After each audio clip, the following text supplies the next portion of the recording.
ભગવાન ને તો ખબર છે, આપણે કહીએ છીએ કે ન જાણ્યું જાનકી નાથે કાલે સવારે શું થવાનું, એને તો ખબર જ હતી.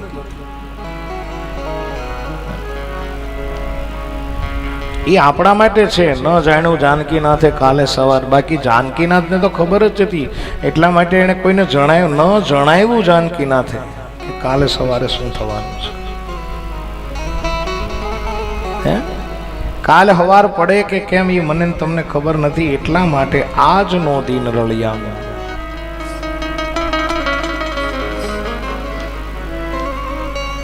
આજ નહીં, અત્યારે રળિયામણું છે બધું. હું ઘણી વાર કહું કે વર્તમાનની અંદર જીવતા શીખી જાઓ. જીવવું હોય ને તો વર્તમાનમાં જીવાય. આપણી આગળ આવેલો માણસ કયા કાળની અંદર જીવે છે એ ખબર પડી જાય. મોહન દાદા, આવનાર માણસ જો ભૂતકાળને વાગળતો હોય ને ખબર પડી જવી જોઈએ કે આ માણસ દુઃખી છે. નથી ઘણા આપણને મળવા આવે ને તો સીધું આપણને બાપુ અમારે પહેલા આમ હતું ને પહેલા આમ હતું ને પહેલા આમ હતું ને, સમજી લેવાનું કે આ માણસ દુઃખી છે. ભૂતકાળને વાગોળશો તો હંમેશા દુઃખ મળશે. बीती बातों को याद करके हमेशा दुख ही मिलता है, याद रखना. આવનાર માણસ તમારી પાસે ચિંતા કરતો હોય તો એને સમજી લેવાનું કે આ માણસ ભવિષ્યમાં જીવે છે. ભવિષ્યની ચિંતા હોય બાપુ. આવનાર માણસ દુઃખી હોય તો સમજી લેવાનું કે આ ભૂતકાળની અંદર જીવે છે. આવનાર માણસ ચિંતિત હોય તો સમજી લેવાનું કે આ માણસ ભવિષ્યની અંદર જીવે છે. ઘણા અમારી પાસે આવીને કહે બાપુ હવે શું થશે, આગળ જતા શું થશે, અમારા છોકરાઓનું શું થશે, પેટ જેવું ખાય એટલું ભેગું કરી લેવું છે. સમજી લેવાનું કે આ બધા ભૂતકાળમાં જીવે છે, આ ભવિષ્યમાં જીવે છે. કોઈ માણસ આવી અને દુઃખી થતો હોય સમજી લેવાનું ભૂતકાળ. કોઈ માણસ આવી અને ચિંતા કરતો હોય તો સમજી લેવાનું આ માણસ ભવિષ્યકાળની અંદર જીવે છે. હા, અને કોઈ માણસ ખુશખુશાલ હોય તો સમજી લેવાનું કે આ માણસ વર્તમાનમાં જીવે છે.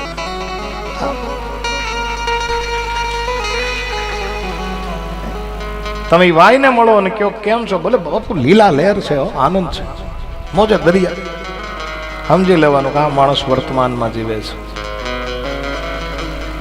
અને વર્તમાનમાં જીવનાર માણસ કોઈ દિવસ દુઃખી ના હોઈ શકે, કોઈ દિવસ ચિંતા ના હોઈ શકે. કેમ કે એને ખબર છે કે દુઃખી આપણે થવું નથી અને ભગવાન આપણને ચિંતિત કરવાનું નથી. જેણે બધું ઈશ્વરને સોંપી દીધું છે બાપ,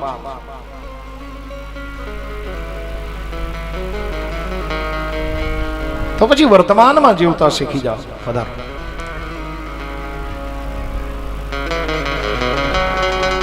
કાલની ચિંતા ન કરો, કાલની ચિંતા ન કરો સાહેબ.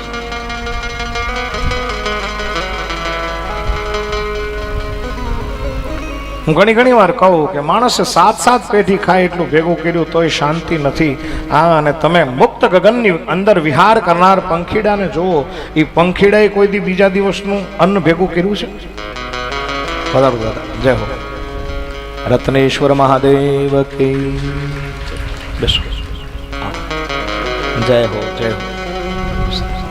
હો. બેસો.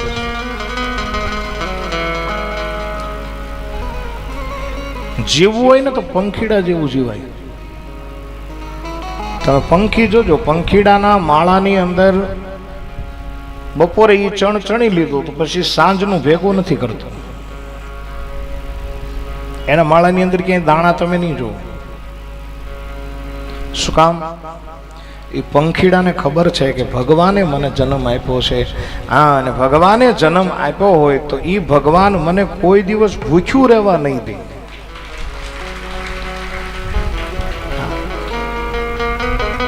માણસ એક જ પ્રાણી એવું છે કે જે હંગરો કરે છે.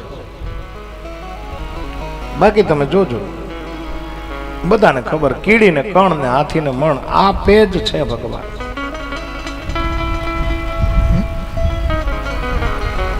કીડીને પણ ભગવાન આપી દે. ગાંડી ગીરની અંદર કેહરી મહારાજ હોય, સિંહ હોય, હા, અને એ એક ભેંસને મારે ને 1 લાખની થાળી થાય, છતાં પણ ભગવાન એને પૂર્ણ કરે છે. હાથીને પણ ખાવાનું મળી જાય છે. બસ શરત એક ઈ છે કે મન કર્મ વચનથી ભરોસો રાખો. ભરોસો રાખો એટલે આ પેજ ભગવાન આપણી સાથે બંધાયેલો છે સાહેબ. ભગવાને આપણી સાથે બંધન કરેલું છે કે હે જીવ, આ પૃથ્વી ઉપર તું જા, તારે જઈ અને કર્મ કરવાનું છે. આપણો ગીતા સંદેશ પરમ પૂજ્ય પાંડુરંગ શાસ્ત્રી 8 વલે એ ગીતા સંદેશની અંદર આપણને સમજાવતા એવું કહે છે, ભગવાન કૃષ્ણએ જે ગીતા સંદેશ એને બહુ ટૂંકમાં સમજાવી દીધો.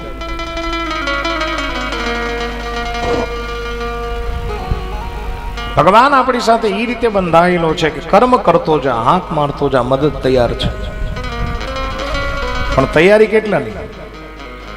કર્મ કરવું પડશે. કર્મ કોઈને છોડતો નથી, બસ ફલ ભગવાન આપશે. ભગવાન આપણને એમ કહે કે હે જીવ, વરસાદ હું વરસાવું, ખેતર તારે ખેડવાનું.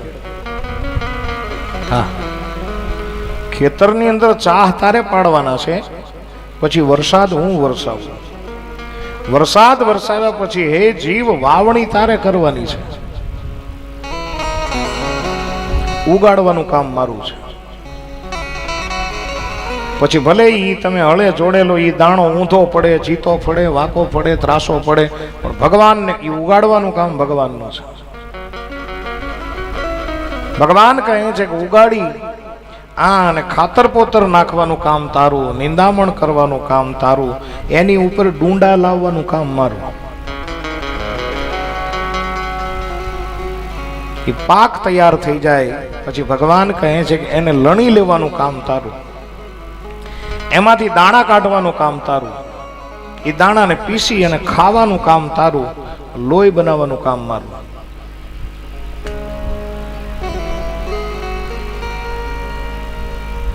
વિશ્વની કોઈ એવી યુનિવર્સિટી હજી થઈ નથી જે ખૂન બનાવી શકે, રક્ત બનાવી શકે.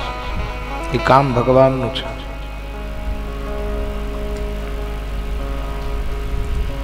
ભગવાન કહે છે કે તું ખાઈ લે, પચાવવાનું કામ મારું, રક્ત બનાવવાનું. આ ભગવાન આપણી સાથે બંધાયેલો છે.